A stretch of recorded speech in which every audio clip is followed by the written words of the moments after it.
नंदग्राम शहर में प्रिया अपने पति अरुण और सास ससुर के साथ रहती है। प्रिया की एक बड़ी ही बुरी आदत है, उसे हर बात पर अपनी ही चलानी होती है। अपनी बात मनवाने के लिए वो कुछ भी करती थी। एक बार की बात है, प्रिया को एक बहुत ही महंगी साड़ी पसंद आ गई।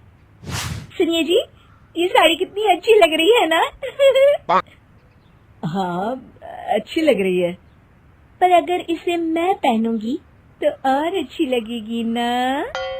हे भगवान, प्रिया तुम्हें पता भी है ये 7,000 की साड़ी है। हाँ तो क्या हो गया, आप अपनी पत्नी के लिए इतना भी नहीं कर सकते क्या?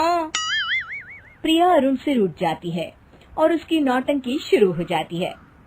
प्रिया देखो, मेरी अभी इस महीने की तनख्वाह भी नहीं आई है। जब हमारी नई नई शादी हुई थी तब तो जो मैं कहूँ वो तुम दिलाते थे, पर अब एक चीज मांग लो तो इतने बहाने करते हो। अब तो बीवी पुरानी हो गई है ना। ओफो प्रिया, तुम बिना कैसी बातें करती हो? मेरे पास अभी पैसे नहीं है। बात पैसों की नहीं है जी, आप तो मेरे बारे में कुछ सोचते ही नहीं है। आपको पता है कि आज मैंने आपके लिए मनपसंद दम आलू बनाए और आप हैं कि मुझे हर चीज के लिए मना कर देते हैं। क्या करें, कोई बात नहीं, तकदीर मेरी। प्रिया की ये नौटंकियां अरुण की समझ से परे थी। वो हमेशा की तरह इस बार भी प्रिया की बातों में आ गया। अच्छा बाबा, ले लेना साड़ी, बस अब तो खुश हो जाओ। सच हो अरुण, तुम बहुत अच्छे हो। प्रिया तुरंत ही उदास से एकदम खुश हो जाती है और अरुण को गले लगा लेती है। अगले दिन प्रिया अपने कमरे में मैगजीन पढ़ रही होती है, तभी उसकी सास उसके कमरे में आती है। अरे बहू सुनो तो। जी मम्मी जी।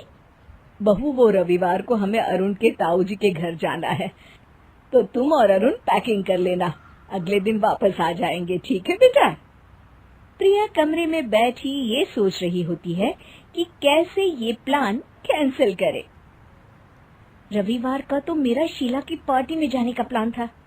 क्या करूं समझ में नहीं आ रहा, पर कुछ तो करना ही पड़ेगा। रविवार का दिन आ जाता है और सब अरुण के ताऊ जी के घर निकलने की तैयारी कर रहे होते हैं। अरे भाई चलो भी, बहुत देर हो गई है। हाँ हाँ चलो। अचानक से प्रिया पेट पकड़कर चिल्लाने लगती है। मेरा पेट। अरे क्या हुआ प्रिया? बैठ जाओ इधर। पता नहीं क्यों पेट में बहुत दर्द हो रहा है। रुको, मैं डॉक्टर को फोन करता हूँ। नहीं नहीं नहीं, डॉक्टर की जरूरत नहीं है, मुझे ना मेरे पास दवाई है, वो मैं ले लेती हूँ। बेटा एक काम करते हैं, बहू की तबीयत खराब है तो हम लोग जाना कैंसिल कर देते हैं। अरे नहीं नहीं मम्मी जी, ताऊ जी ने बड़े ही प्यार से आप लोगों को बुलाया है, आप सबको जाना ही चाहिए। पर तुम्हें ऐसे छोड़ के हम कैसे जा सकते हैं प्रिया? ओफो जी, मैं कोई बच्ची थोड़ी ना हूँ, अपना ख्याल खुद रख सकती हूँ। आप लोग जाइए, लेट हो रहा है आपको। ठीक है, अगर बहू कह रही है तो हम चलते हैं। ठीक है प्रिया, हम जाते हैं, पर तुम अपना ख्याल रखना। वो सब दरवाजे की तरफ जा रहे होते हैं और प्रिया खुश हो रही होती है। प्रिया दरवाजा बंद कर लेती है। बाप रे, मेरे ससुराल वाले भी ना कितने भोले हैं, बेचारे हमेशा मेरी बातों में आ जाते हैं। चलो मेरा काम तो हो गया।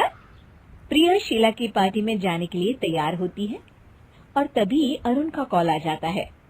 ओफो, अब इन्हें क्या चाहिए? हेलो, कैसी तबीयत है प्रिया? हाँ, थोड़ा तो कम हुआ है पेट दर्द, दवाई ले ली है, सही हो ही जाएगा।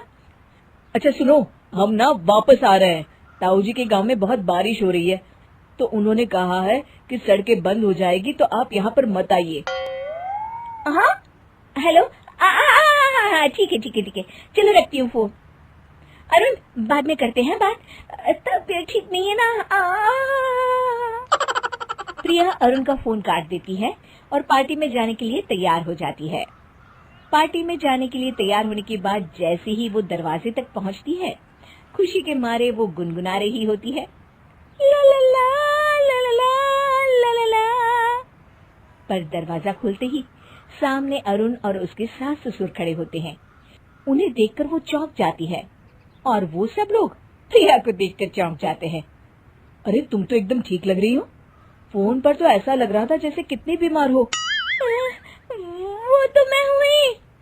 अरे तो इतना बन ठन के कहाँ जा रही हो? वो शीला की यहाँ पार्टी थी।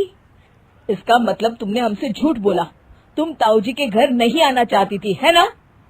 पहली बार प्रिया के पास कहने को कुछ नहीं था। आज उसके ससुराल वालों के सामने उसकी नौटंकियों की पोल खुल चुकी थी। वो शर्मिंदा होकर सर झुकाए खड़ी रहती है।